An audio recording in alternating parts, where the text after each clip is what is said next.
cheveux tombent de ma tête. Il le compte, il le marque. Imaginez-vous, je suis en train de marcher sur la rue.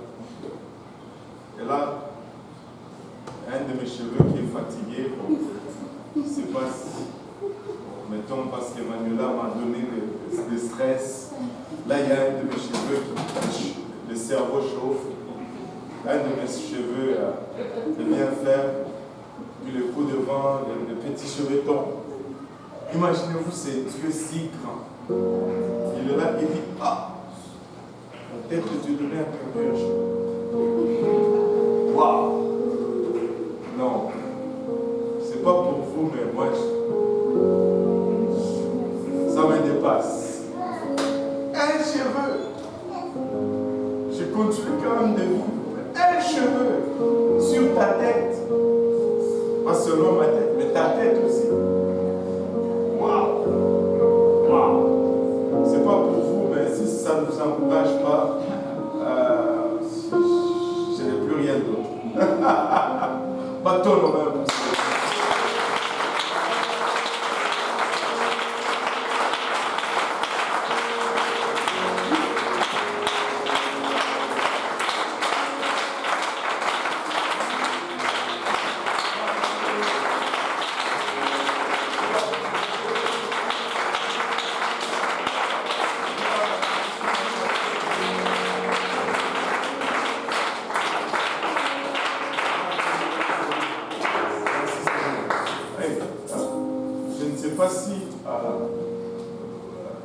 Vous l'avez reçu comme je l'ai reçu, mais ça, pour moi, le service d'hier soir, c'était extraordinaire. Tu sais, on le lit, on le dit deux fois, mais c'est la première fois que je le voyais là. Pour prendre l'arme de l'ennemi et l'utiliser contre lui-même. Waouh! C'est quand l'ennemi nous attaque, nous voulons juste pleurer. Non! Nous devons juste répliquer avec ce qu'il nous lance. S'il lance une pierre à ma direction, je reprends la même pierre.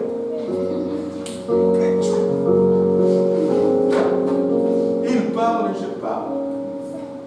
Il gronde, je gronde. Il rugit, je rugis. Ah non, moi ça m'a...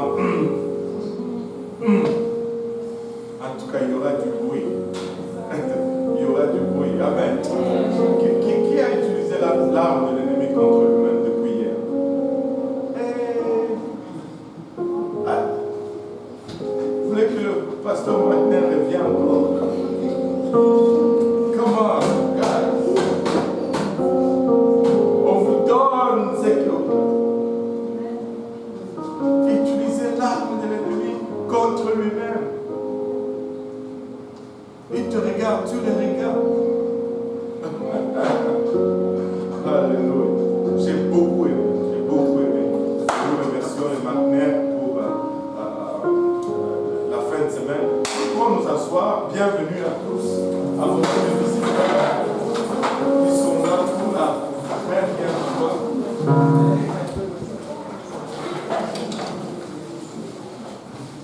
Il manque beaucoup de gens. C'est la grève.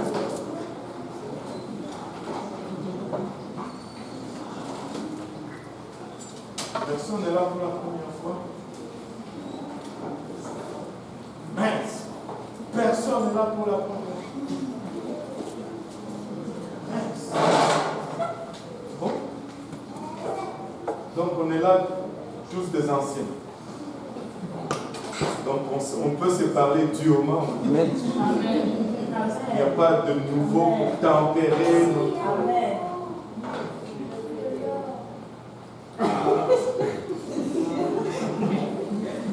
Ça c'est pour fuir la prédication.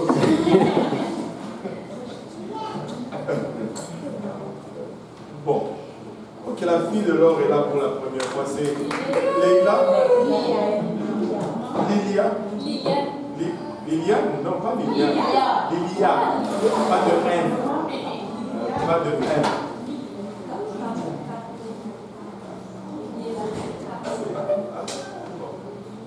Bon. Dormez encore, les gars. Alléluia. Lilia est là pour la première fois.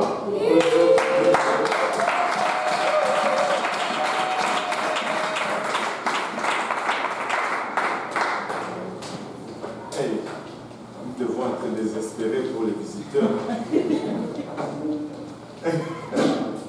Hein?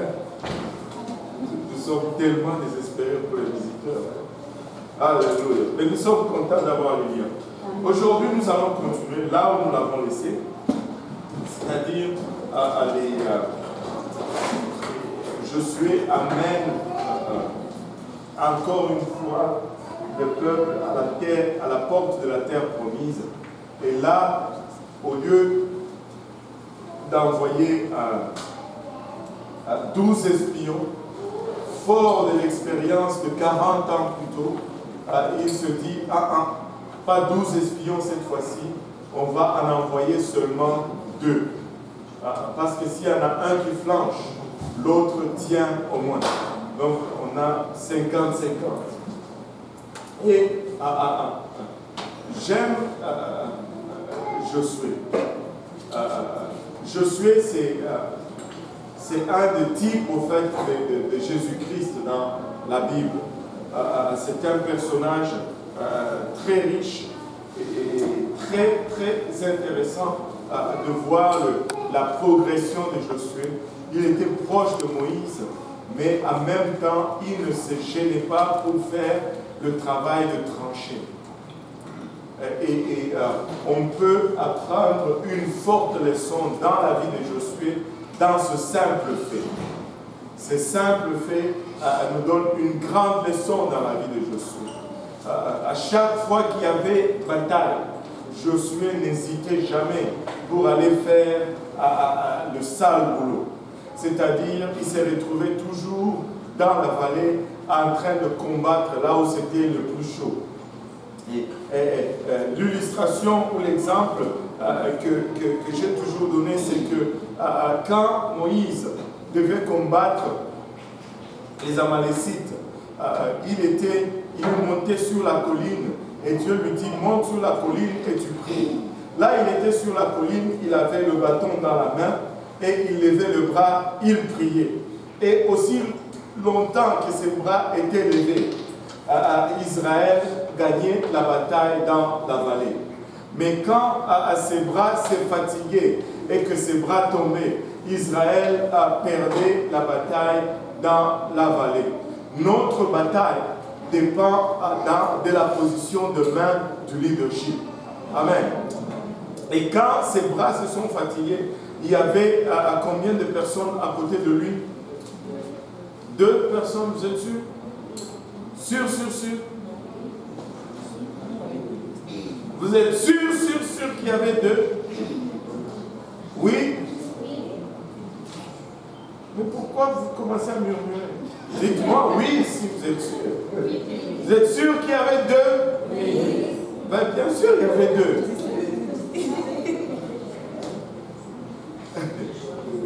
Il y avait 2 personnes. Mais il faut que vous soyez sûr de votre réponse. Amen. Alléluia. Il y avait 2 personnes avec lui. C'est sûr. Hein? Dites-le avec assurance. 2. Alléluia. Et les 2 personnes étaient...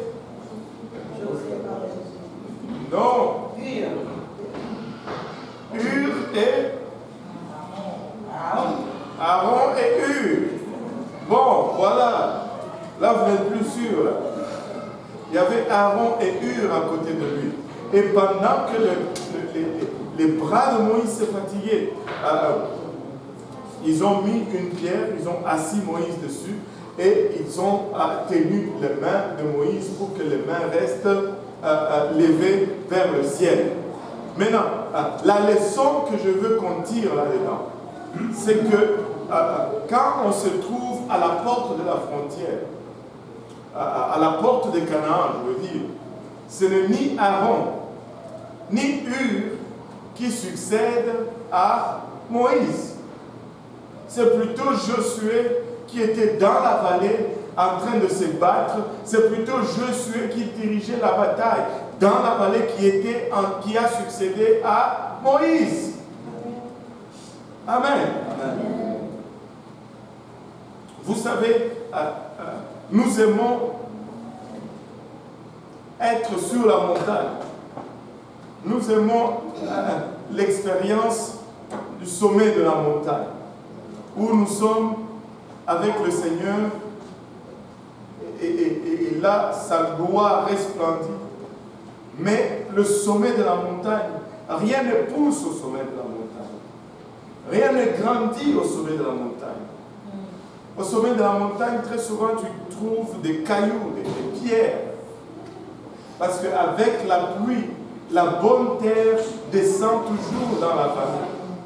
Mais nous n'aimons pas la vallée.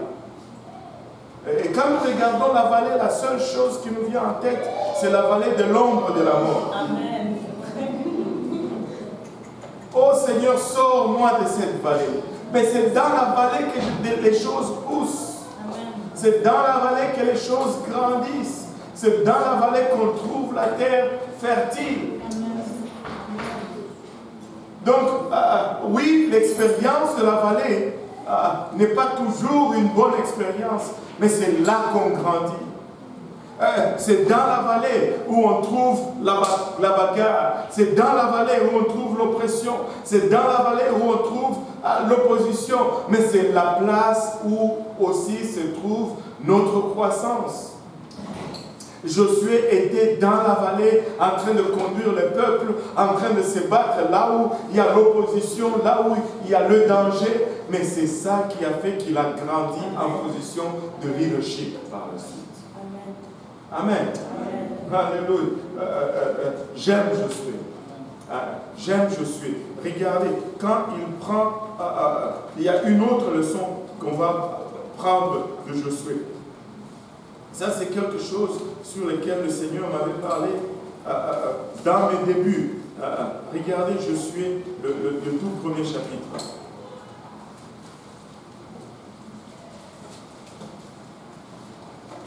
On peut le lire à partir du premier verset.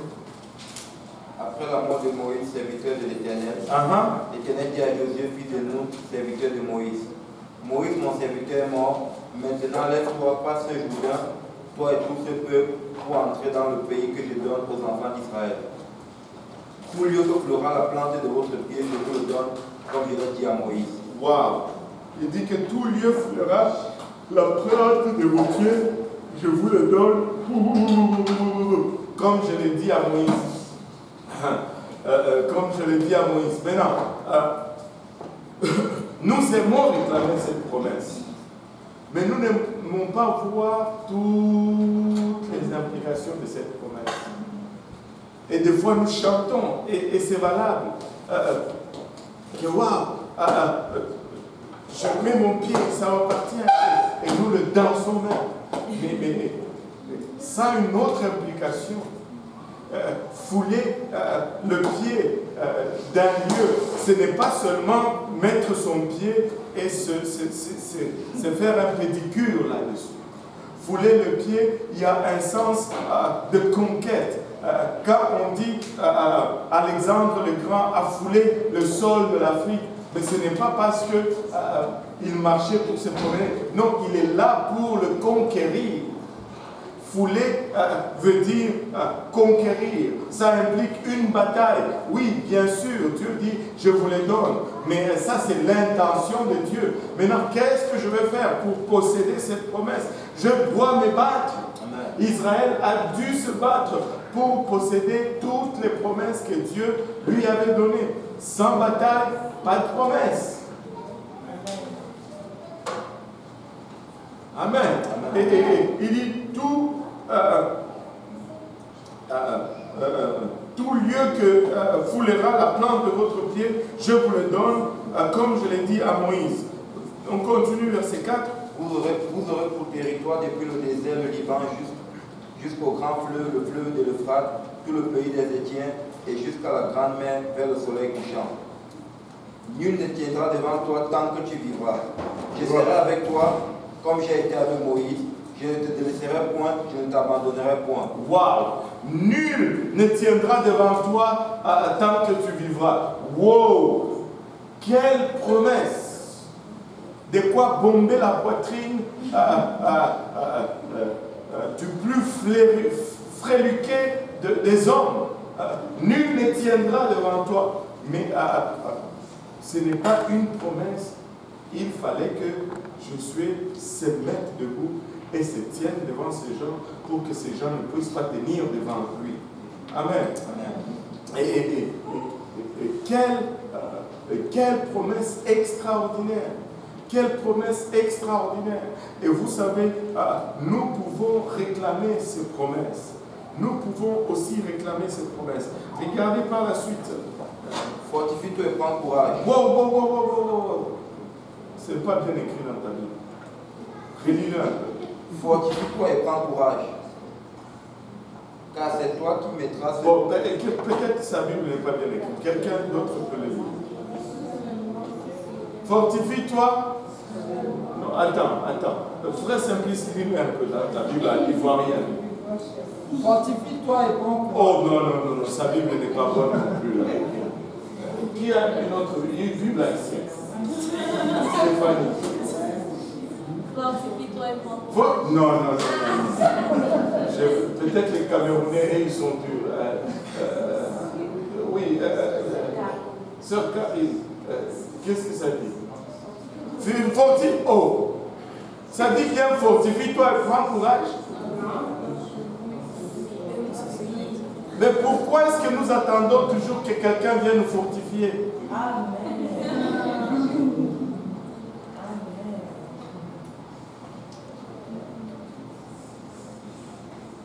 Pourquoi nous attendons toujours que quelqu'un vienne le faire pour nous? Dieu dit à Josué, fortifie-toi et prends courage, toi. Amen. Alors, alléluia. Continue. Car c'est toi qui mettras ce peuple en possession du pays que j'ai juré à leur père de leur donner. Fortifie-toi seulement et aie bon courage. Wow, encore. Dieu ne dit pas, je vais te fortifier et je vais t'encourager. Mais nous sommes rendus à une place où nous avons peut-être besoin des équipes de cheerleaders dans l'église. Hey, G-I-S, non. Encourage-toi toi-même. Fortifie-toi toi-même. Relève-toi et avance.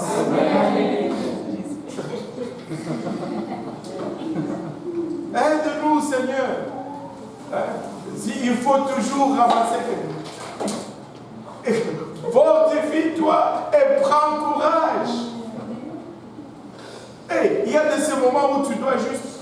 Écoute, nous faisons cela très souvent parce que nous sommes des bébés gâtés et que nous savons toujours qu'il y a quelqu'un. As-tu déjà remarqué, même les enfants, quand ils tombent et qu'il n'y a personne là-bas, il ne va même pas pleurer. Ça, c'est la nature humaine. Tu tombes, il n'y a personne, tu te réveilles, tu te relèves, tu regardes à gauche, à droite, il n'y a personne, tu te dépoussières, puis tu continues. Pourquoi nous ne faisons pas cela spirituellement? Je suis à terre, toute l'église doit se... Oh, pauvre moi! Le diable lui-même est venu chez moi. Ouf. Fortifie-toi et prends courage. Continue. Fortifie-toi seulement et bon courage, en agissant fidèlement selon toute la loi que Moïse, mon serviteur, t'a prescrit, ne t'en détourne ni à droite ni à gauche, afin de réussir dans tout ce que tu entreprendras. Attends. Aïe, je vous dis, il y a tellement de bonnes choses dans cette partie. Tellement de bonnes choses. Regardez, il dit, fortifie-toi seulement et aie bon courage, en agissant comment?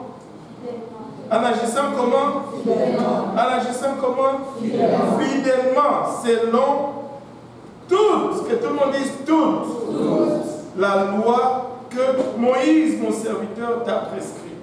Écoutez, si tu veux réussir, tu dois suivre toute la parole de Dieu. Toute la parole de Dieu. Toute. Et l'Ancien et le Nouveau Testament. Toutes.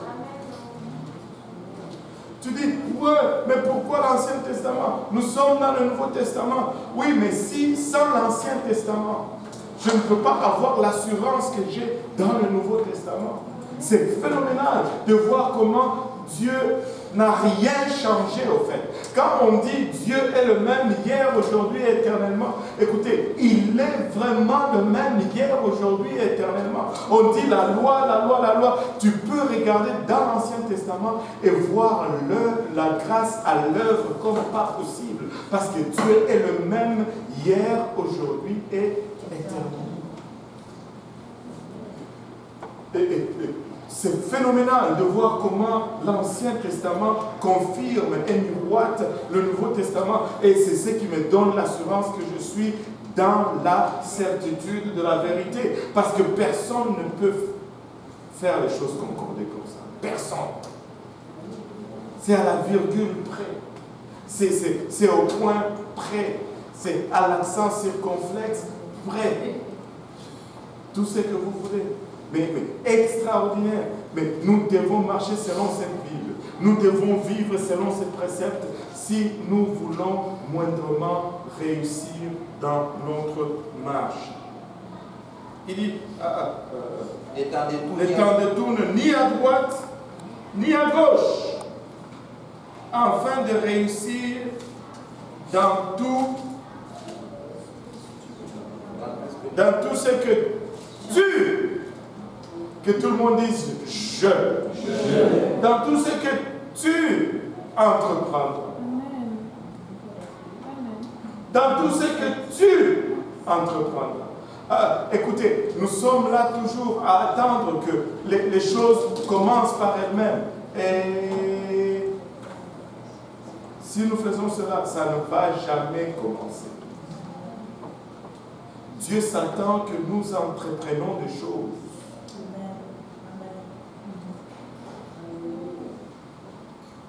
Ça ne dit pas dans tout ce que Dieu entreprendra, ça dit dans tout ce que tu entreprendras. Regarde ton voisin et lui, j'ai des choses à faire.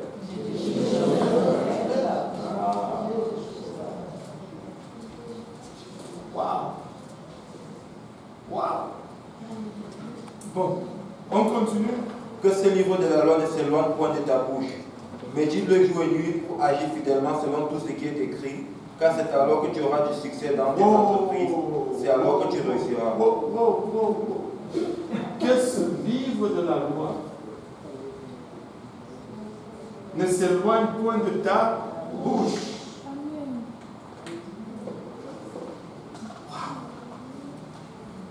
C'est-à-dire, tout ce que tu dis doit concorder avec cette parole.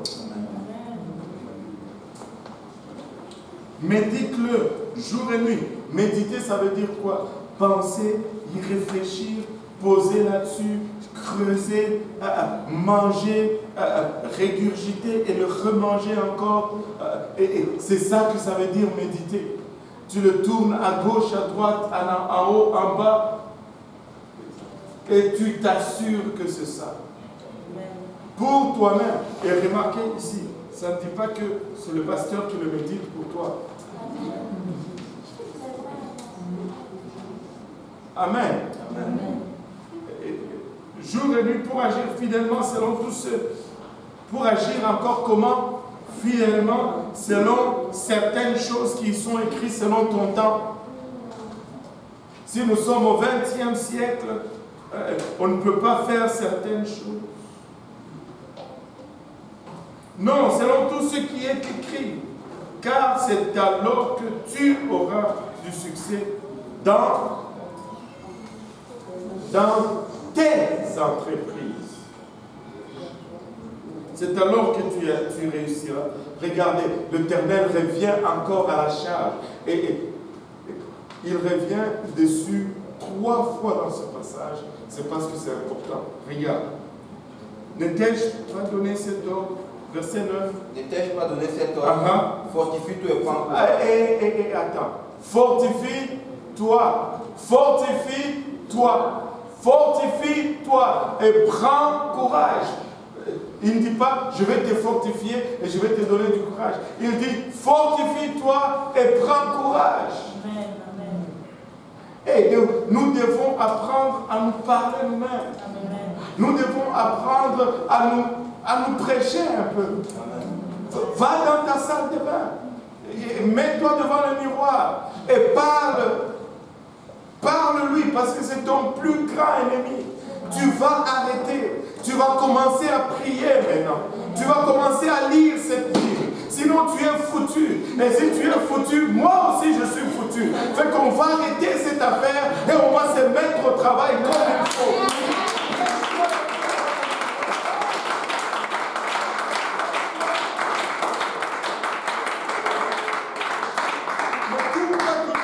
Appeler quelqu'un. Des fois, c'est plus long. Va dans le miroir. Parle-toi. Parle-toi. Écoute, si ça n'en sort pas, tu t'en sors pas. Donc, dis-le lui. Dis-le lui. Fortifie-toi et prends courage. Fortifie-toi et prends courage. Fortifie-toi et prends courage. Écoute. Tape-toi un peu sur la voie. Dis fortifie-toi. C'est une question personnelle. Écoute, je dois me fortifier. Je dois m'encourager. Je vais y arriver. Il n'y a pas d'encouragement aussi efficace que ce que je me donne moi-même. Parce que je me connais. Et je sais exactement où je suis. Et je sais exactement ce que ça prend. Je me connais. Oh Seigneur.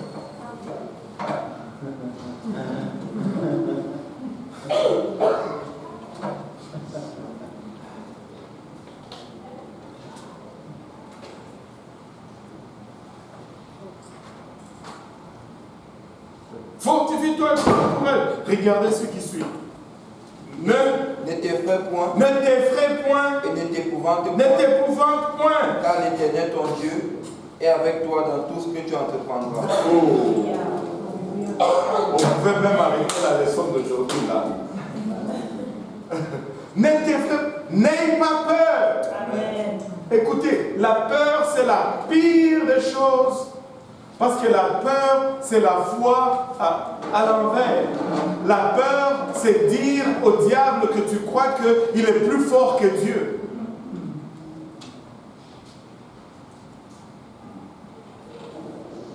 Là, quelqu'un m'a dit, pasteur, quand même, tu ne vas pas me dire que si tu vois un camion qui avance devant toi, tu n'as pas peur. Je suis délivré de tout ça, moi. Non, je blague. Vous ne me croyez même pas un sou. Regardez comment vous m'avez regardé. Ce n'est pas ce que ça veut dire. Quand il dit « n'aie pas peur », cela ne veut pas dire que tu bannis toute expression, tout sentiment. Tu n'es plus humain. Ce qu'il veut dire quand il dit « n'aie pas peur », c'est que ne laisse pas ta peur dicter tes décisions. Ne laisse pas la peur dicter ce que tu vas faire. Écoute, je vais vous raconter une histoire. Un jour, je l'ai raconté déjà plusieurs reprises, mais je vais la raconter quand même parce que j'aime cette histoire. Un jour, je rentre là dans l'entrée de l'église. Ça fait longtemps. J'étais j'étais nouveau, j'étais juste un saint. Et là, il y a un frère qui rentre aussi. Il avait mine basse. Il n'est plus là, c'est dommage. Mais je dis, mais qu'est-ce qu'il y a? Il dit, je te dis, ça a été une semaine terrible. Le diable n'a pas arrêté. Je suis allé ici, ça, j'ai fait ci, ça. Lundi, c'était ci, mardi, c'était ça. Jeudi, c'est...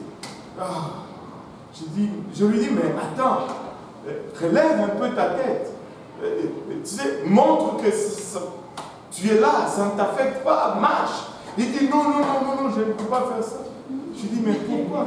Il dit, si je fais ça, le diable va penser que ce qu'il fait, ce n'est pas assez, il va faire encore davantage.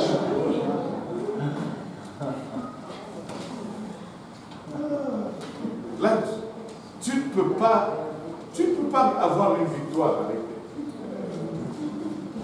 Tu ne peux pas. Relève.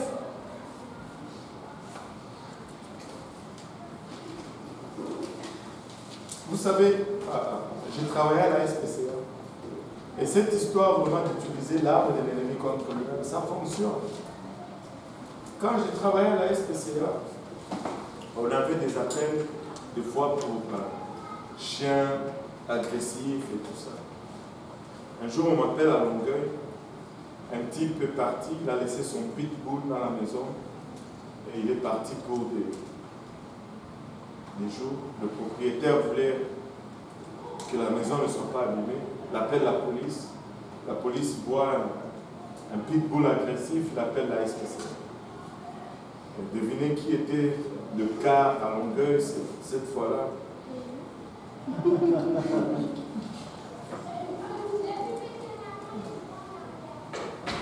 J'ai donné appel à Longueuil, chien agressif. Là, j'arrive, je pack mon truc. J'ai juste un bâton, une espèce de bâton avec pas pour frapper. Si tu frappes, tu fais ton travail. Une espèce de bâton avec un sangle au bout que tu passes dans le cou du chien et que tu tires pour le garder loin de toi afin qu'il te... Voilà. Et là, je dirais, moi, l'enfant de Mutombo, c'est ici que ma vie va finir. Partir de Lubumbashi pour mourir à Longueuil, de mourir dans les champs. C'est quoi cette histoire? Je suis venu ici pour étudier, Seigneur. Bon, anyway, j'arrive à la porte. J'essaie de pousser la porte comme ça. Hey! Je fais rentrer mon bâton. Le chien recule un peu, il avance. Et puis, là, je me suis souvenu de leçons. Il ne faut pas que tu montres au chien que tu as peur. Et c'est ça que ça veut dire. Ne t'épouvante pas, n'aie pas peur. S'il voit que tu as peur, toi là, ta carrière est finie. Donc, le chien gronde, il avance, moi aussi j'avance et je gronde. Vous savez, l'arme de l'ennemi contre lui-même, ça fonctionne. Amen. Et il aboie, moi aussi j'aboie sur ces chiens. Oh, hé, tais-toi! J'avance. Et il recule. Là, je rentre. Et le propriétaire de la maison voulait rentrer en arrière de moi. J'ai dit, oh, sors d'ici. Et il voulait discuter. Le policier me dit, sors. Et il sort, je ferme la porte. Je dis, maman, yo, yo, yo.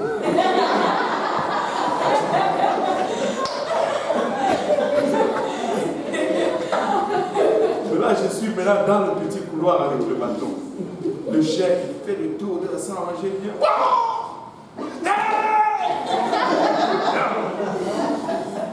Il recule, je fais un pas. Mais c'est lui qui aboie plus fort, c'est lui qui domine. Jusqu'à ce que je l'ai amené dans un coin. Tu t'étais!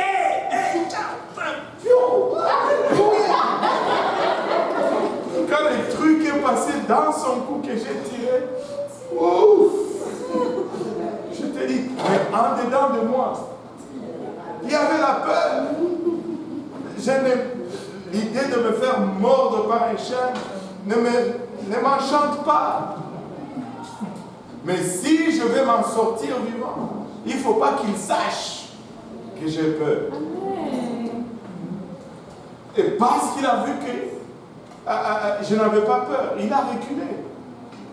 Écoutez, vous savez, nous savons que Dieu n'a point d'égard.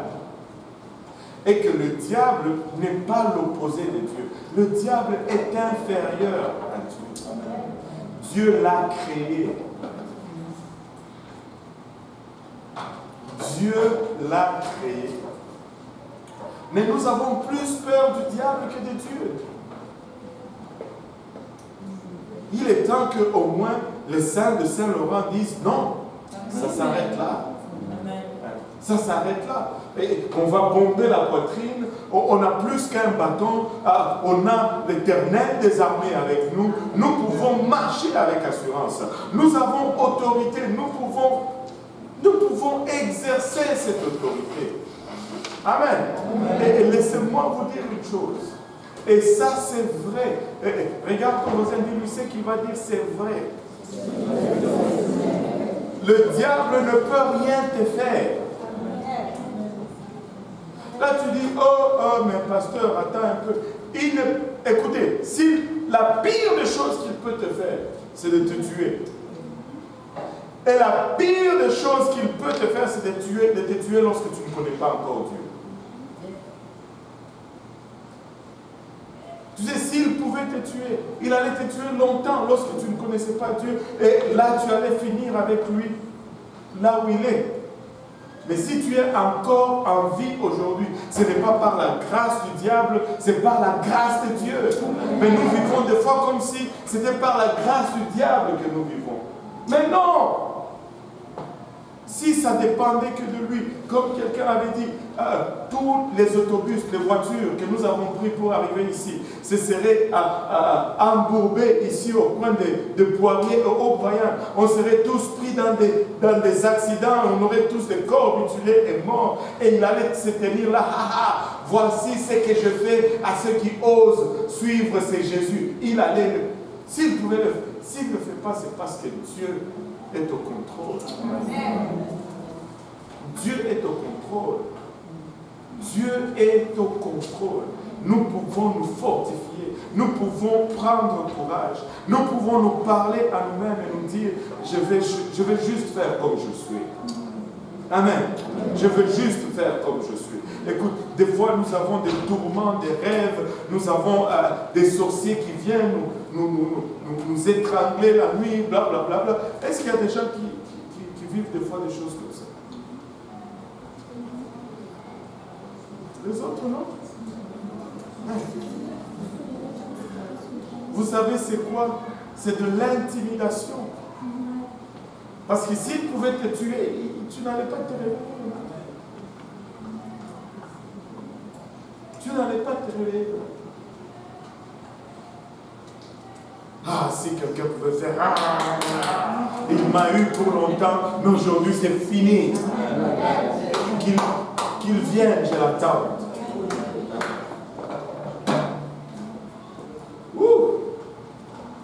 Il y en a qui sont en train de dire, non pasteur,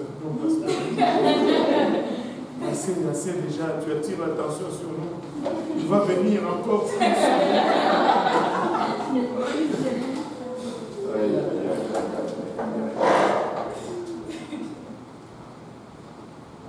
On n'a pas dit que nous étions le club de pique-nique de l'Éternel.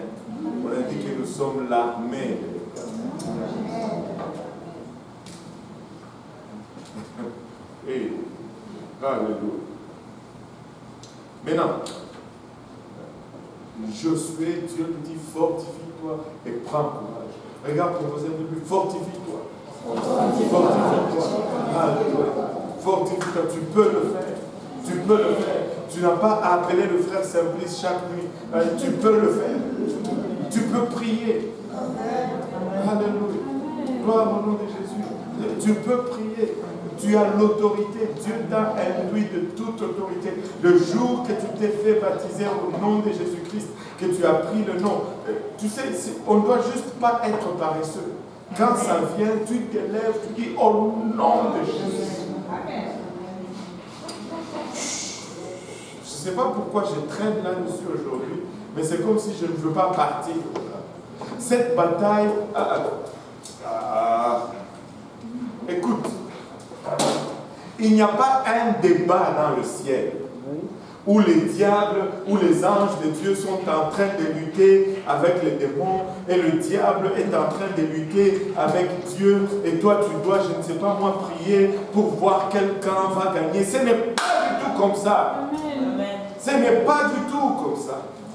Le sort de la bataille est déjà scellé. Il n'y a pas une lutte céleste où les forces du mal essayent de vaincre. Non, Dieu a déjà gagné cette victoire. on n'est pas en train de vivre pour voir c'est quoi le sort final ou l'issue finale de la bataille. Non! Non! Le diable est déjà vaincu. Le diable est déjà vaincu. Nous devons juste faire un effort pour rester alignés en arrière de Dieu, c'est tout. C'est tout. Ce n'est pas une question de voir si Dieu va gagner. Dieu a déjà gagné. Le sort de cette bataille est déjà scellé. Tu as juste à te tenir. Tu as juste à persévérer. Tu ne luttes pas pour la victoire. Tu luttes dans la victoire. Tu luttes dans la victoire. Oh, alléluia. Bon, dis à ton voisin, prends courage. Prends courage. Serre les dents un peu. Amen. Vous savez, prends courage. Prends courage.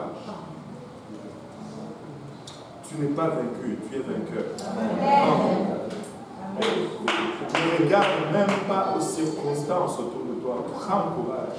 Parce que ce n'est même pas ta situation, ce n'est même pas ce que tu traverses, ce n'est même pas tes circonstances. Écoutez,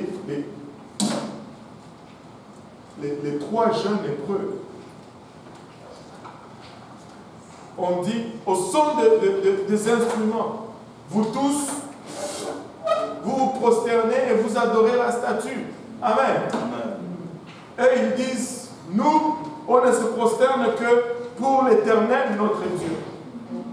Et là, pendant que tout le monde fait ça, eux, ils restent debout. Parle d'être visible. Oh, la sanctification nous met visible.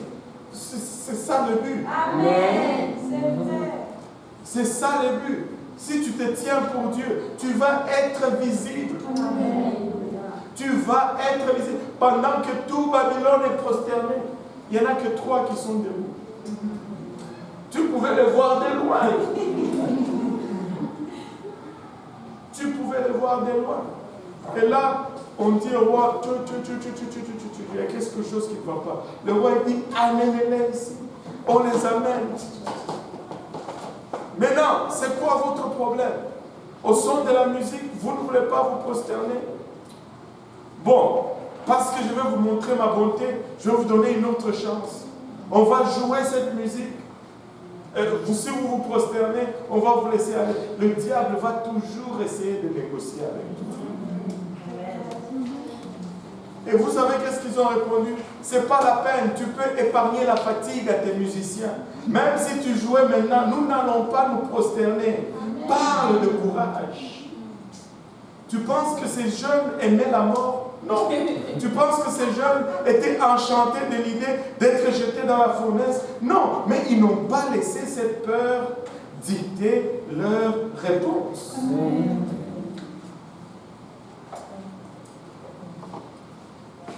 Et ils disent ceci, voici la révélation. Ô roi, même si tu jouais cette musique encore. D'ailleurs, nous n'aimons pas même le rap. Tu peux rapper comme tu veux. Oh, c'était pas le rap, pardon. En tout cas, juste un sad line. Moi, je ne crois pas au rap chrétien.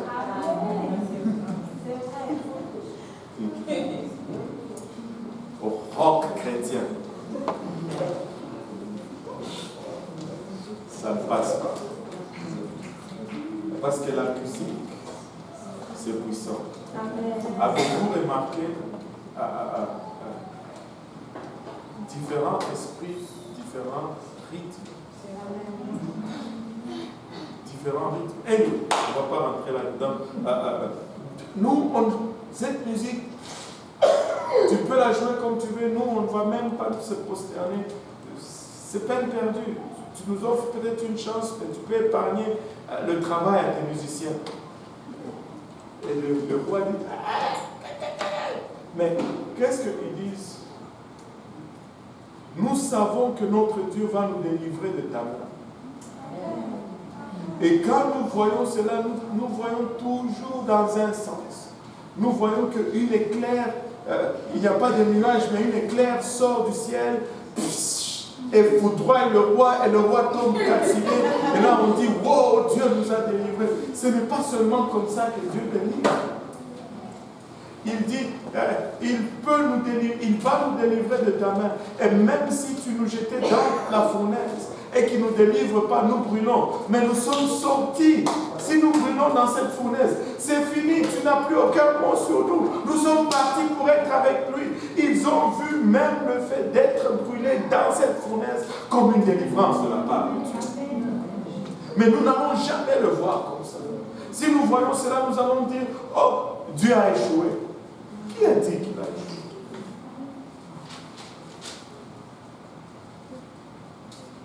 C'est une délivrance. Vous savez pourquoi nous sommes toujours bloqués dans cette... Parce que nous pensons, au fait, même si nous ne le disons pas, nous pensons vraiment que la vie que nous vivons ici, c'est la meilleure des vies. Ça, c'est une folie. Cette vie n'est pas la meilleure des vies. Cette vie ce n'est que misère et facture. Ce n'est que fatigue et vieillesse. Ce n'est que litige. Ce n'est pas ça. Mais nous pensons que ça c'est final. Non, ce n'est pas ça. Ce n'est pas ça. La mort est une délivrance en quelque sorte. Et je m'en vais, plus d'Hydro-Québec, plus de Vidéotron, j'ai 3 enfants à l'école secondaire. J'ai dépensé une fortune cette année. Et les passes, et les inscriptions, et les cahiers, et les chaussures. Bon, maman l'angaï. Au ciel, il n'y a pas d'école secondaire.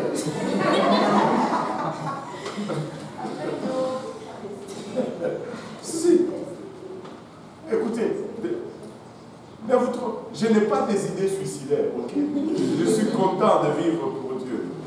Mais c'est clair dans ma tête que ceci n'est pas la meilleure des choses. Que ceci n'est pas... Dieu a mieux pour moi. Et Dieu a mieux pour nous. Et donc je ne peux pas m'attacher indéfiniment, inutilement.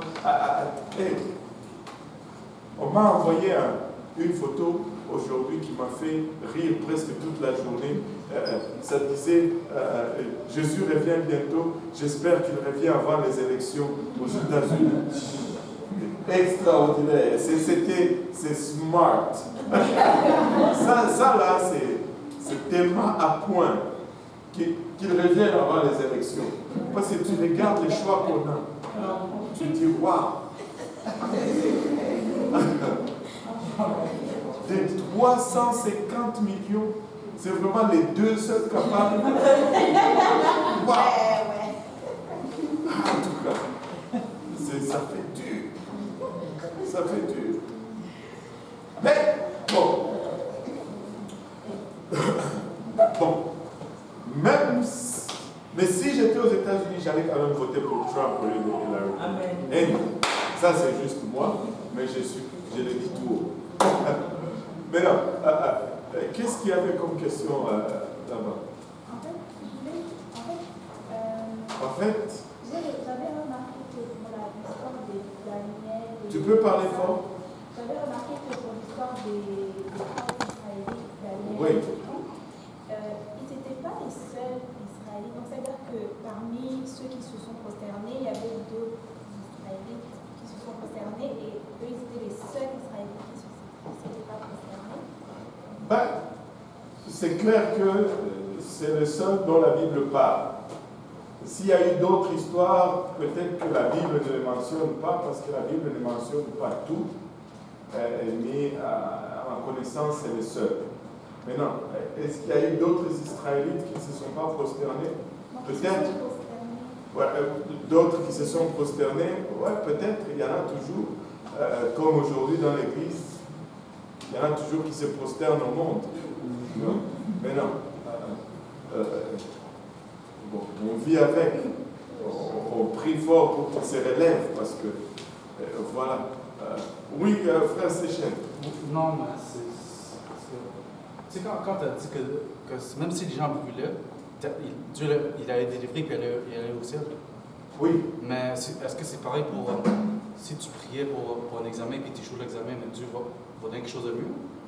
Bon,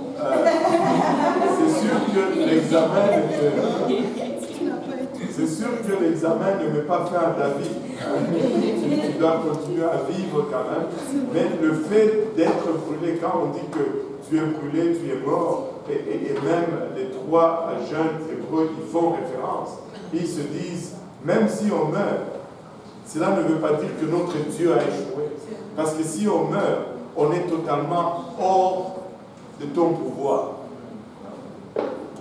Tu ne peux plus rien sur nous. Parce que tu nous as tués, c'est fini, tu ne peux plus rien faire. Mais si tu as échoué un examen, bon, le prof te demande de revenir dans la classe. Non, mais ça veut dire que si tu réussis, peut-être des choses. Ça ne fait pas, ça ne marche pas, parce que l'issue d'un examen n'est pas le même que l'issue de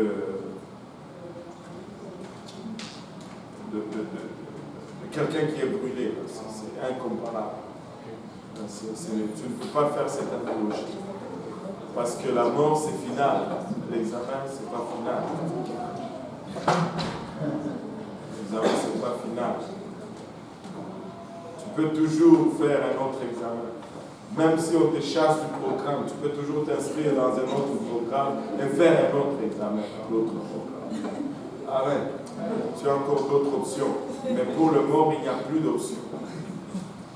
C'est fini. Alléluia. Maintenant, regardez ceci.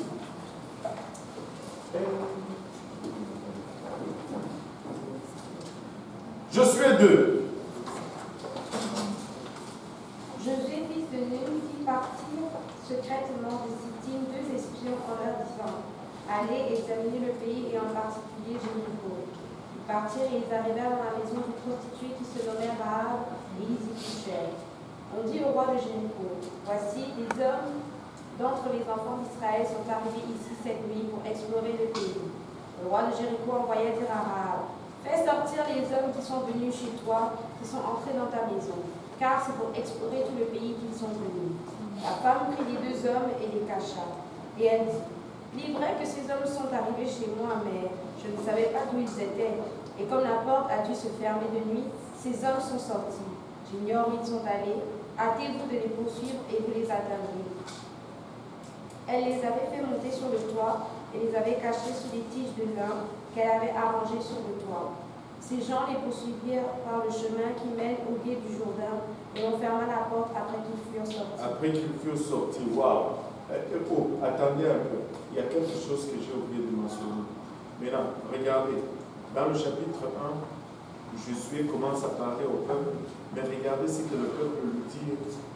La Bible nous dit au verset 16 du premier chapitre: Ils répondirent à Josué en disant: Nous ferons tout ce que tu nous as ordonné et nous irons partout où tu nous enverras. Nous t'obéirons entièrement comme nous avons obéi à Moïse. Veille seulement l'Éternel, ton Dieu, être avec toi comme il a été avec Moïse. Tout homme qui sera rebelle à ton ordre et qui n'obéira pas à tout ce que tu lui commanderas sera puni de mort. Regardez comme il finit. Ils disent: Fortifie-toi seulement et prends courage. Même les hommes disent la même chose à Jésus. Ce n'est pas Dieu seulement qui nous demande de nous fortifier, de prendre courage, mais moi aussi je veux vous dire de vous fortifier vous-même et de prendre courage. Amen. Maintenant, Josué envoie 2 espions et les 2 espions arrivent dans Jéricho pour explorer les points forts de Jéricho. Ils rentrent dans la maison d'une prostituée qui s'appelait Rahab. Mais le roi de Jéricho savait déjà. Le peuple de Jéricho était au courant de mouvement. Ils ont vu écoute, il ne peut pas y avoir 1 million de personnes juste de l'autre côté de la rivière. Et toi, tu es de ce côté-ci, tu n'es pas au courant. Ils savaient que le peuple venait, et là, ils ont commencé à s'inquiéter. Et quand ils voient ces 2 espions entrer, ils savent qui ils sont, ils savent pourquoi ils sont là.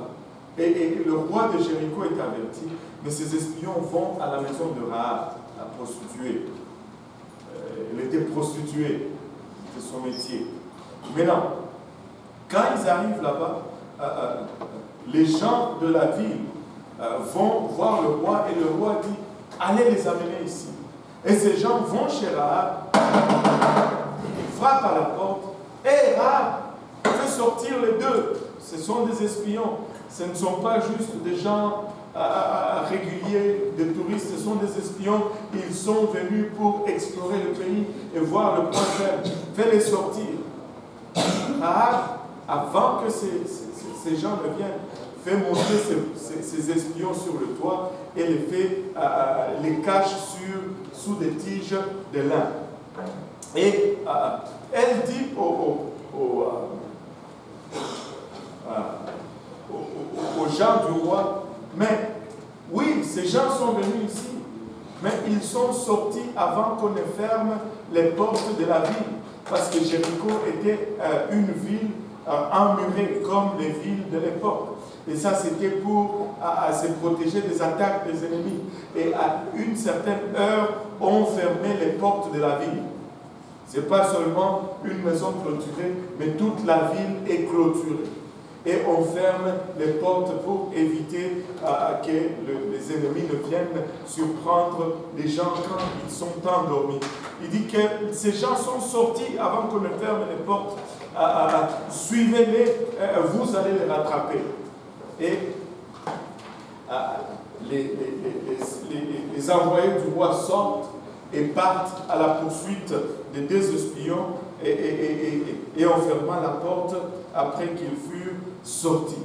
Et la ville est restée se coucher. Maintenant, et tout le monde dit maintenant, on va adresser la question existentielle de cette partie. Beaucoup de chrétiens, je dis bien chrétiens, veulent toujours prendre ce passage pour dire, bon, est-ce que c'est correct de mentir? Parce que Rahab avait menti. Et Dieu semble approuver son mensonge. Donc, s'il y a des espions juifs qui viennent à Montréal, et que si j'ai besoin de les cacher pour préserver leur vie, je peux mentir. Amen. Je n'ai jamais compris ce désir ardent, ce désir persistant de toujours vouloir chercher une façon à ne pas faire ce que la parole de Dieu demande. N'est-il pas plus simple tout simplement de faire ce que la parole de Dieu demande? Première des choses, la Bible est honnête. Et à ton voisin, dis-lui, la Bible est honnête. C'est-à-dire, si quelqu'un fait quelque chose de mal, la Bible ne va pas couvrir cela et passer en dessous de la table pour bien faire paraître les gens. Non, non, non, non. La Bible n'est pas comme ça. Donc la Bible va nous transmettre tout ce que les gens ont fait. Mais ce n'est pas parce que la Bible nous le transmet qu'on va dire que Dieu approuve ce qu'ils ont fait. Maintenant, on pense regarder à Rahab. Et là, elle a menti. Bon, et Dieu semble ne pas la foudroyer tout de suite. Pourquoi tu mens en présence de mes serviteurs? Car voici, tu vas être frappé de lèpre pendant 6 mois. Hey, c'est comme si nous sommes des sacro-saints et que nous ne faisons rien de mal. Si on commençait à regarder la place où nous avons failli, la place où nous avons menti. Des fois par peur, et on essaie de se consoler là-dedans, mais des fois juste, ça sort tout seul, parce qu'on n'avait rien à répondre, mais que Dieu continue à nous faire grâce. Pourquoi est-ce que sa grâce ne peut pas être exercée pour Rahab? Est-ce que quand Dieu nous fait grâce et qu'il nous pardonne nos péchés, est-ce que cela veut dire qu'il approuve nos péchés? Est-ce qu'il y a quelqu'un à qui ici Dieu n'a jamais pardonné un péché?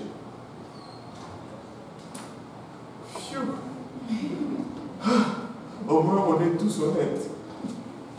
Mais le pardon ne veut pas dire l'approbation. Ça c'est la première des choses.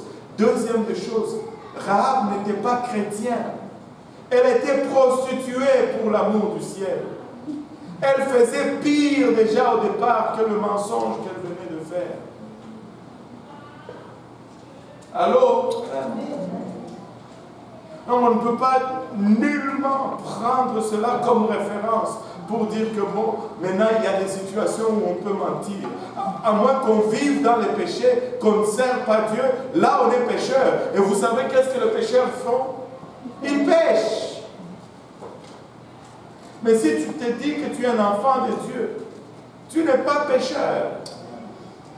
Alors, donc on va arrêter de prendre Rahab comme justification. Amen.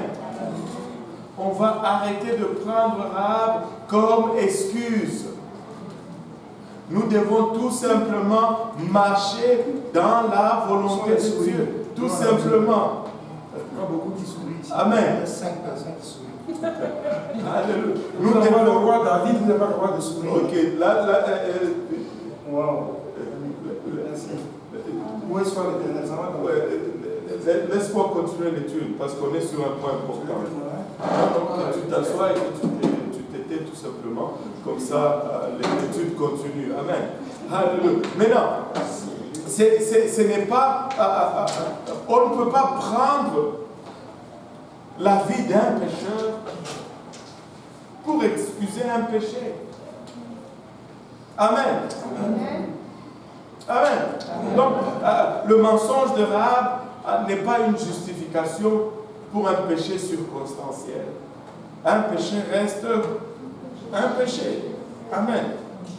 Et maintenant, voyez ce qui suit, ça va être vraiment intéressant. Verset 8. Avant que les espions se couchassent, Rahab monta vers eux sur le toit et leur dit: Ça devient très intéressant.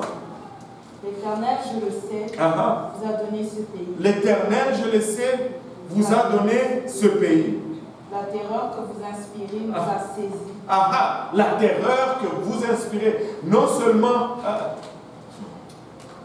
juste à penser de vous, vous inspirez la crainte, vous inspirez la terreur. Et tous les habitants du pays. Combien d'habitants? Tous les habitants du pays tremblent devant vous. Car nous avons appris comment à votre sortie d'Égypte. À votre sortie d'Égypte. À votre sortie d'Égypte. À votre sortie d'Égypte. Il y a longtemps. Regardez. Revenons un peu en contexte. Ces gens sont sortis d'Égypte. Ils ont marché 3 mois pour arriver jusqu'au mont Sinaï. 3 mois de temps. Ils ont marché, si ma mémoire est encore bonne, 3 ou 6 autres mois pour arriver devant la porte de Canaan. Mais quand ils arrivent devant la porte de Canaan, ils envoient 12 espions. Amen. Ils envoient 12 espions et les espions rentrent en disant: il y a des géants dans ce pays. Nous ne pouvons pas les conquérir. Nous sommes à nos yeux et à leurs yeux comme des sauterelles. Nous sommes petits et ils sont géants. Ils vont juste nous écraser. Alléluia. Et c'est ça l'image qu'ils donnent de la ville de Jéricho. C'est ça l'image qu'ils donnent de ce pays. Mais 40 ans plus tard, quand ils rentrent, ils ont le temps de parler aux habitants de Jéricho. Et là, l'image est tout autre. La Bible nous dit que Rahab dit aux espions, je le sais, et leur dit, l'Éternel, je le sais, vous a donné ce pays. Première chose, tout Jéricho savait la promesse de Dieu à Israël. Écoutez, tous les démons en enfer savent c'est quoi la promesse de Dieu pour vous. Amen.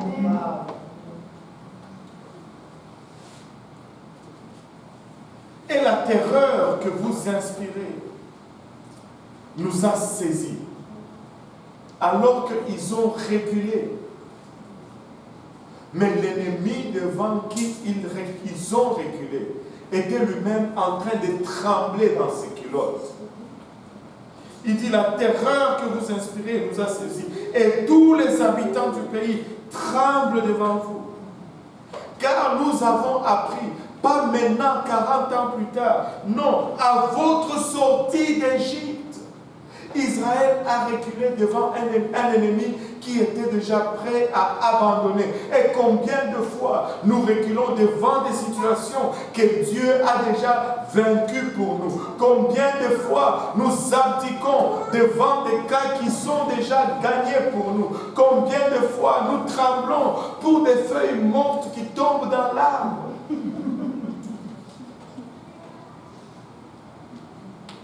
Nous avons peur d'un ennemi qui a déjà peur. Écoutez, le plus malheureux de tout, c'est le chrétien qui vit constamment dans la crainte. Au fait, le diable est plus conscient de nos capacités plus que nous ne le sommes nous-mêmes. Écoutez, juste le simple fait de savoir que pour chaque démon, il y a 2 anges qui sont là pour nous. Et si tu lis le livre d'Apocalypse, la Bible dit qu'une cohorte d'anges sont sortis pour aller saisir le diable. Ils ont lutté avec lui pendant 24 heures pour l'enchaîner. Et finalement, ils ont réussi de peine et misère à l'enchaîner et ils l'ont jeté dans le puits. Non! Mais des fois, nous agissons comme si c'est comme ça. Un seul ange, un seul est allé, un seul, il a pris le diable, il l'a lié, il a jeté, un seul ange, un seul, juste un, dont on ne connaît même pas le nom. C'est-à-dire juste un ange. Un seul. Et il y en a 2 pour chaque démon déchu. Waouh! N'est-ce pas extraordinaire? Écoutez, nous devons réaliser qui nous sommes. Nous devons commencer à vivre dans la plénitude du potentiel que nous avons. Nous devons commencer à déclarer tout haut. On nous a dit une des premières choses que nous devons jamais oublier, c'est qui nous sommes. Je suis un enfant de Dieu. J'ai été racheté par le sang. Je suis un enfant de Dieu. Je suis un enfant de Dieu. Il ne faut jamais oublier qui nous sommes. Le jour que nous oublions qui nous sommes finis.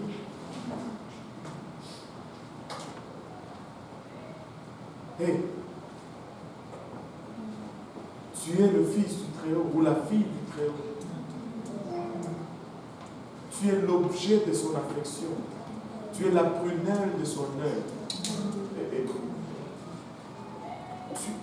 Tu es la motivation de son sacrifice. Ils ont tremblé, ils ont reculé devant un ennemi qui était déjà prêt à abandonner. Regardez par la suite. Nous avons appris comment à votre sortie d'Égypte, l'Éternel a mis à sec devant vous les eaux de la mer Rouge, et comment vous avez traité les 2 rois des Amoréens au-delà du Jourdain, Sihon et Og, que vous avez dévoués par interdit. Nous l'avons appris et nous avons perdu courage, et tous nos esprits sont abattus à votre aspect. Wow. Car c'est l'Éternel. Wow, attends. Je ne sais pas si vous êtes en train de le voir ici. Ça, c'est qui parle ici? C'est qui parle? Rahab. Une Israélite? Non. Une non-Israélite, oui. Et pas seulement une non-Israélite, mais une non-Israélite. Comment? Prostituée. Une adultère. C'est-à-dire loin de Dieu. Mais regardez qu'est-ce qu'il est en train de dire. Car c'est l'Éternel, votre Dieu. Écoutez, nous ne devons arrêter d'entendre de satanistes,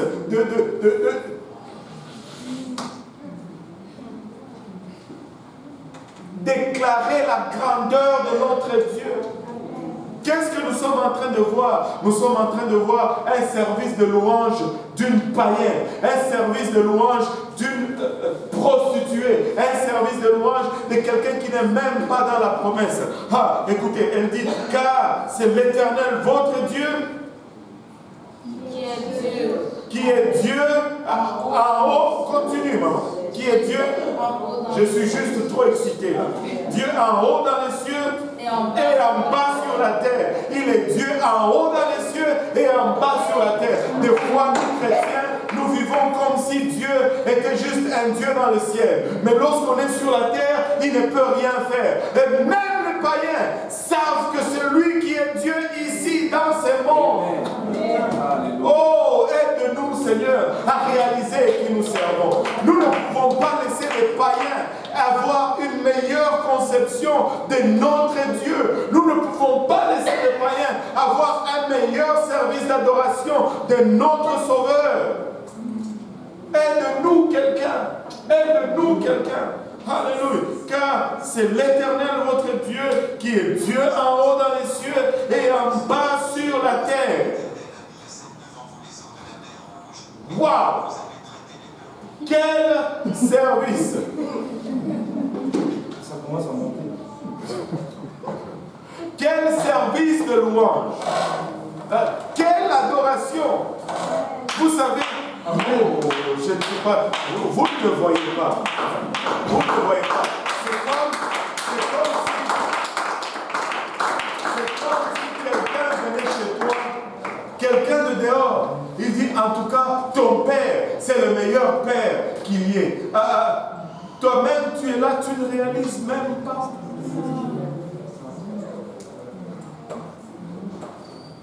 Tu n'arrêtes pas de te plaindre. Et elle n'avait aucune promesse. Toute promesse qu'elle fait référence, c'est les promesses que vous avez. Wow. On ne va pas laisser ceux du dehors avoir une meilleure vision de notre Dieu. On ne va pas laisser le camp du diable avoir une meilleure vision de qui nous sommes et ce qui est à notre portée. Elle était en train de déclarer les promesses d'Israël.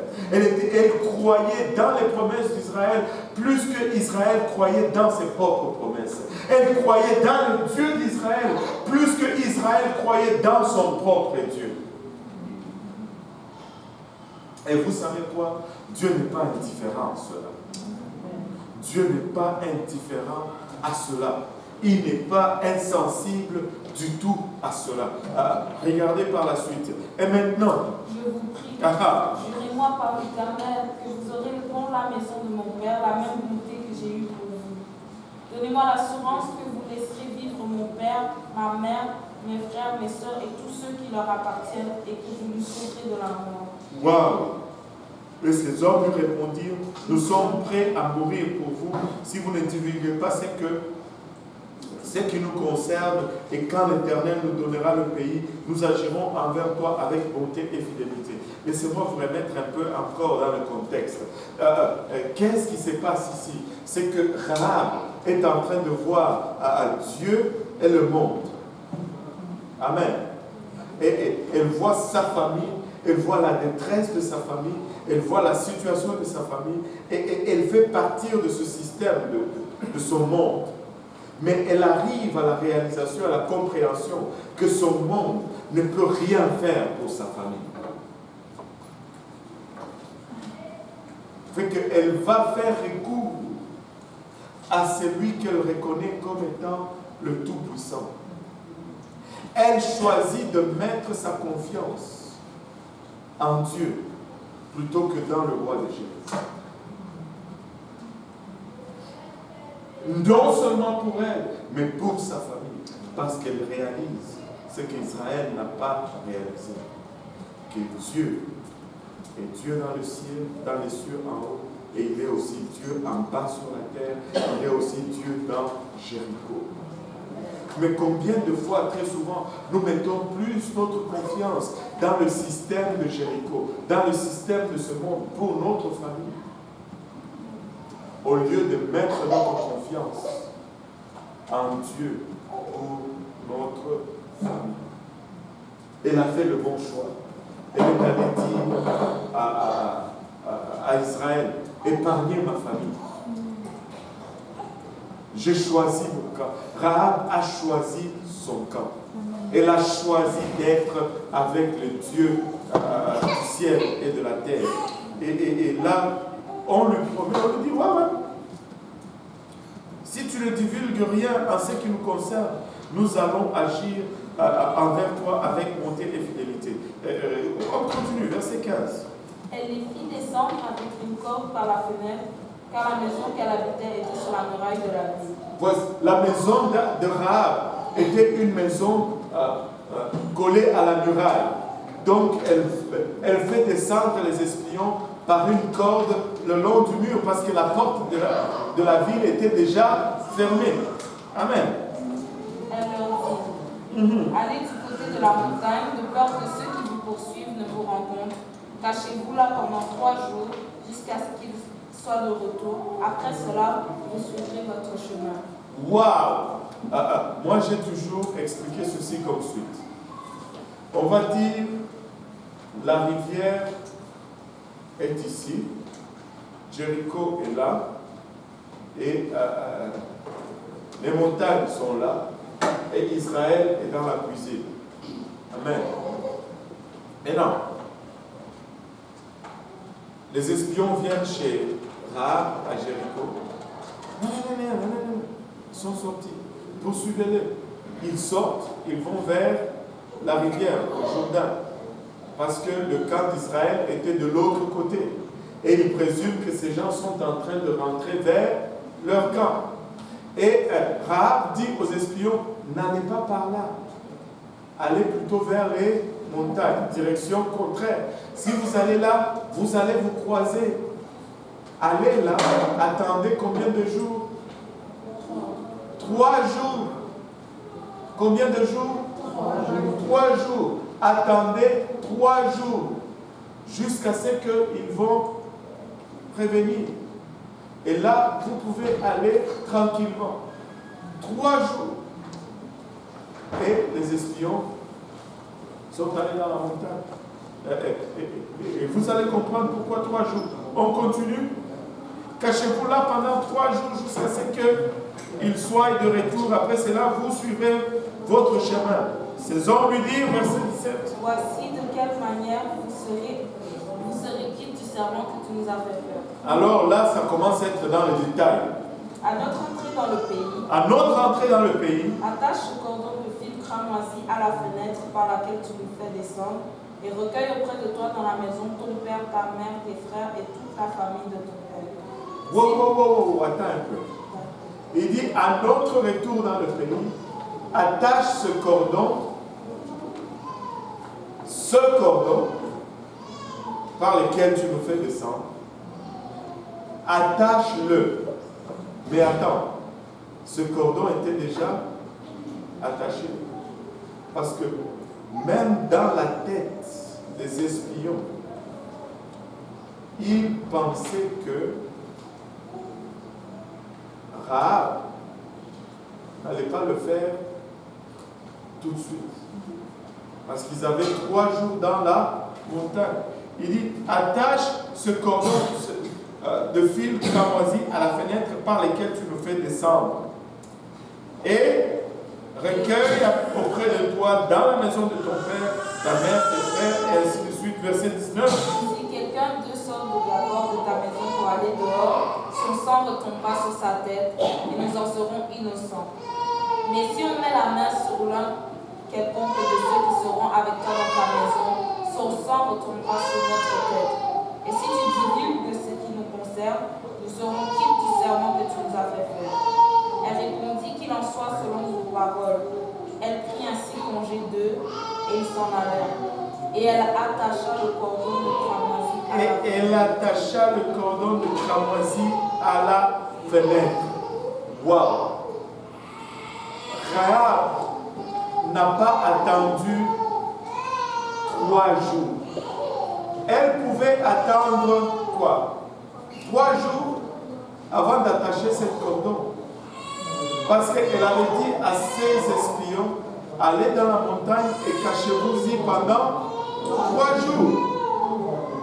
Elle avait le temps. Amen. Elle avait le temps.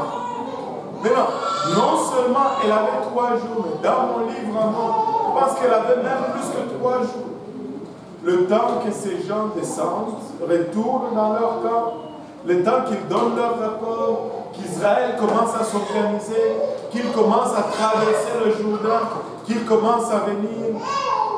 Elle avait bien plus que 3 jours.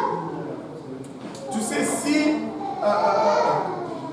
si c'était l'un d'entre nous ici présent, si c'était l'un d'entre nous, vous savez ce qu'on allait faire? On allait attendre jusqu'à ce qu'on commence à voir les Israélites venir. Amen. Dites frère, dites-moi la vérité. Certains d'entre vous, vous êtes en train de faire ça maintenant. On allait attendre jusqu'à ce... Même après que les Israélites soient venus, ils ont fait 6 jours à tourner autour de... Certains d'entre vous faites ça. Ok, je n'ai pas de corde. J'ai une corde ici. Regarde un peu. Est-ce qu'ils attaquent? Non, pas encore. Ah ok, on peut faire autre chose. Ils attaquent? Non. Ça fait 3 jours qu'ils tournent. Oh oui, c'est correct. Parce que s'ils attaquent, ils vont crier quand même. On va attendre un peu. On va faire un peu le couscous en attendant. Est-ce qu'ils attaquent? Non, pas encore. Et là, le 7e jour, ils tournent. Oh, aujourd'hui, ils ont continué. Ils ont continué à tourner. Peut-être aujourd'hui qu'ils vont attaquer. Ils attaquent. Non, pas encore. Ok, va regarder quel programme passe encore à la télé. Ils attaquent. Non, pas encore. Et là, le 7e tour, quand ils commencent à crier, va attacher, vite. C'est comme ça que nous vivons pour Dieu. Et là, tu commences à chercher le fil, même tu ne le trouves plus parce que l'enfant a pris le fil et il a joué avec. Là, tu n'arrives même plus à trouver le futur fil. La Bible dit, aujourd'hui c'est le jour du salut. Maintenant c'est l'heure acceptable. Tu dis, non mais pasteur, nous ne faisons pas ça ici. Nous sommes des chrétiens matures. Écoute, plein de choses que vous savez que vous devez faire, vous ne le savez pas. Vous ne le faites pas plutôt. Vous attendez seulement que le jour où vous allez être sur le lit de mort. Vous savez qu'on peut mourir subitement comme ça. Si tu sais que quelque chose est là que tu dois faire pour ton salut, fais-le! Fais-le! N'attends pas la dernière minute. Tu ne sais jamais si tu vas être conscient de la dernière minute. Fais-le!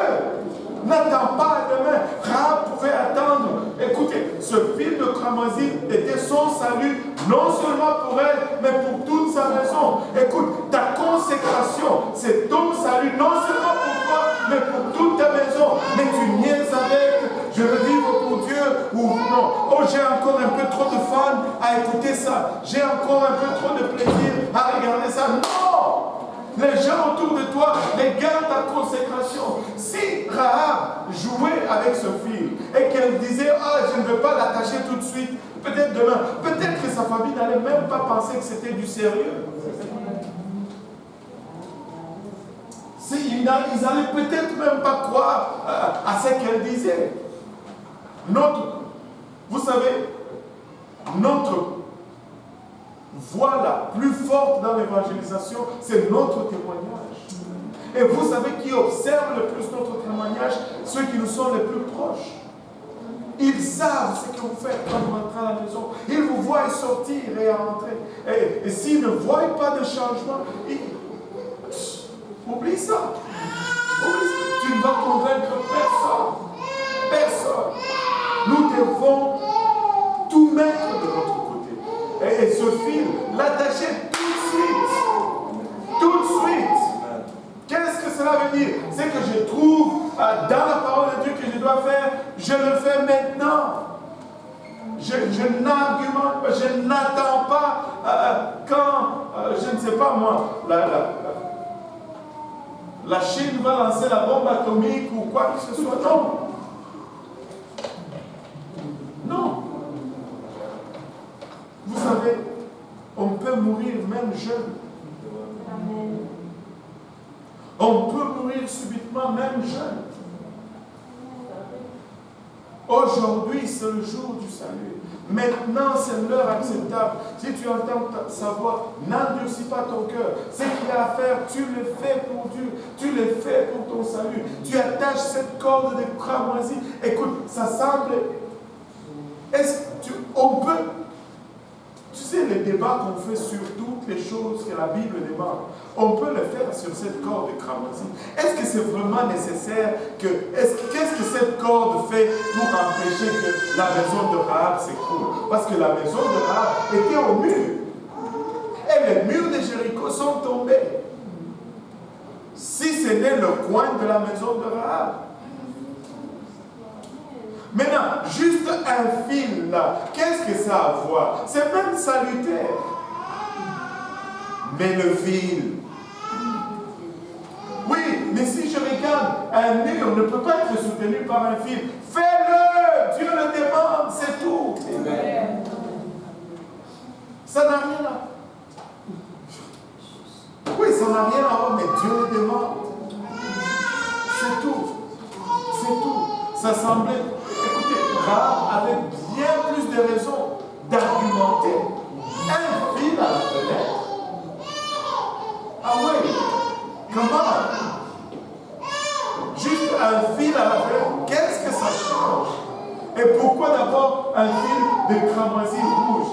Et pourquoi ils ne m'ont même pas demandé un fil bleu? D'ailleurs, ils ne savent pas que le rouge c'est une couleur difficile à trouver à Jéricho. Nous avons plus de bleu que de rouge. Mais c'est ce qu'ils demandent, ils demandent de rouge. Ça, c'est nous, les chrétiens du 21e siècle. On va toujours.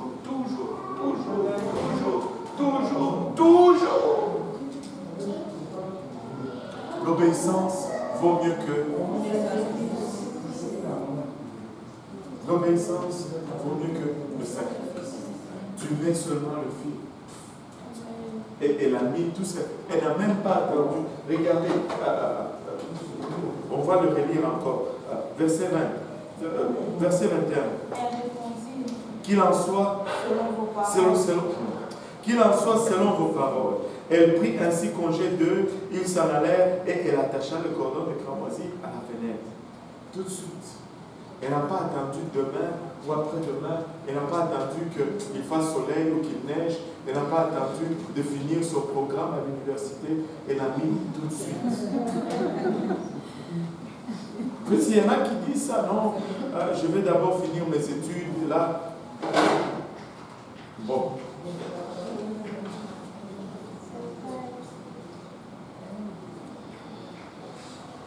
Et vous savez quoi? Les espions sont partis. Ils ont donné le rapport et l'assaut de Jéricho a été lancé.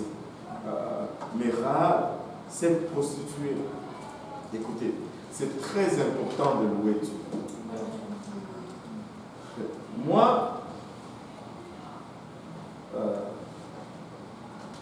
je ne vois aucun autre acte que Rahab fait à part celui-ci. Mais ce qu'elle a fait, la louange qu'elle a donnée, l'adoration qu'elle a donnée, non seulement Dieu l'a fait rentrer dans sa famille, mais Dieu l'a mis dans la lignée directe de Jésus-Christ lui-même. Ainsi, Rahab devient un type de l'Église comme pas à peu près. Vous savez, nous, l'humanité, c'est Dieu qui nous a créés. Mais nous l'avons rejeté. Nous sommes allés nous prostituer avec tous les autres dieux, les dieux de dollars, les dieux du sport, les dieux de la popularité. Et toutes ces choses sont devenues nos idoles. Tout le monde cherche à être célèbre. Et des gens, des fois, ils vont faire des choses stupides pour être célèbres. Et le diable est vraiment... Le diable, il n'est pas du tout gentil. Il va humilier les gens sous prétexte de les rendre populaires.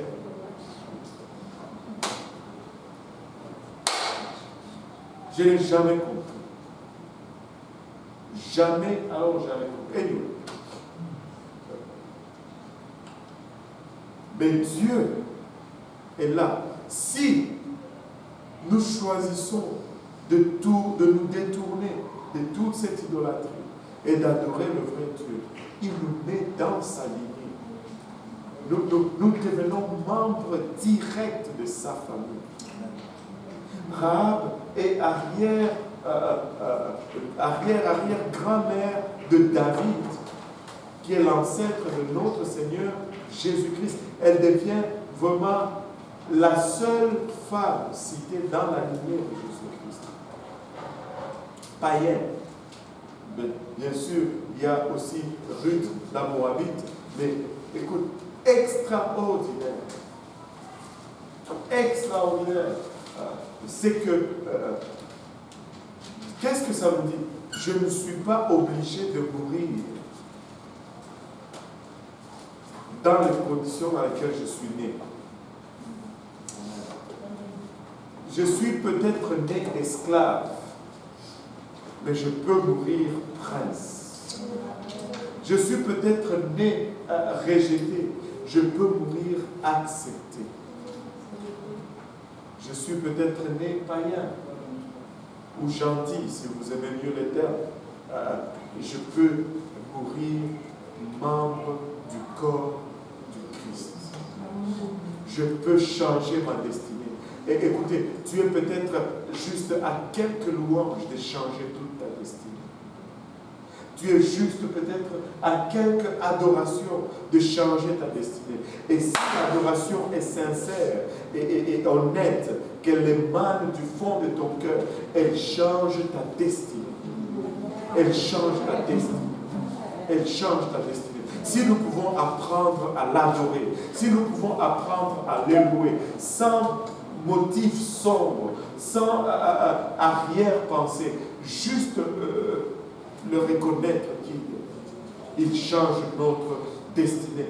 Peu importe d'où nous venons, peu importe dans quelle famille nous sommes nés, peu importe quel rang social nous avons eu, il peut changer notre destinée. Et il change les destinées. Il a changé la destinée de Rahab. Il change notre destinée. Pouvons-nous juste battre nos mains pour la paix?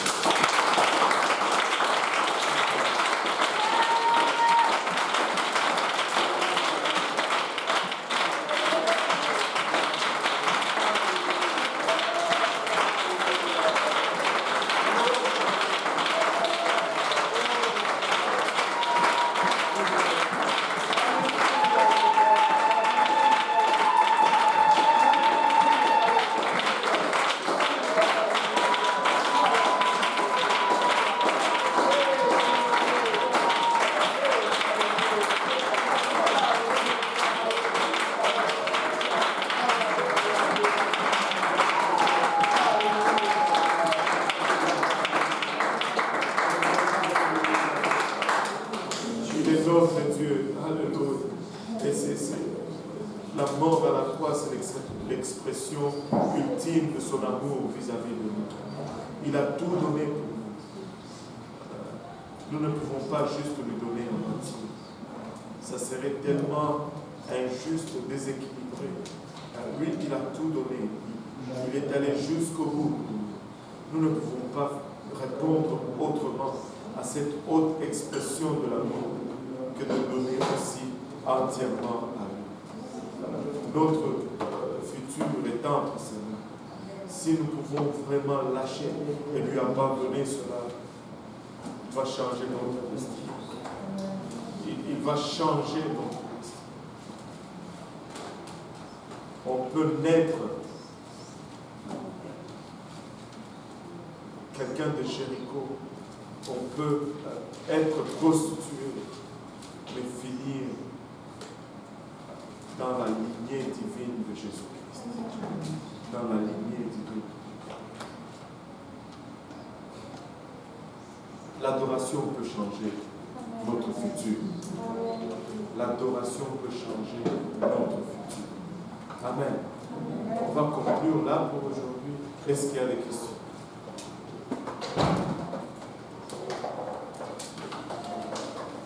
Pas de questions. Waouh. Pas de questions. Oh là là. Quand tu veux prier, on va continuer. Prie aussi pour la grâce de Dieu, Seigneur.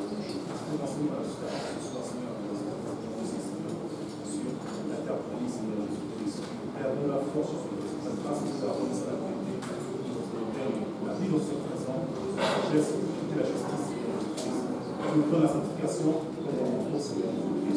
la force de ne pas Jésus-Christ. Laisse pas voler par le diable, Seigneur Jésus-Christ. Pour la gloire, l'honneur des siècles, au nom de Jésus-Christ. Amen. Alléluia. Aujourd'hui, nous n'avons pas de visiteurs, donc on peut s'entre-servir à le repas.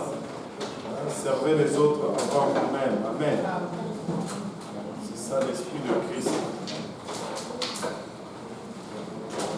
Voyons ça.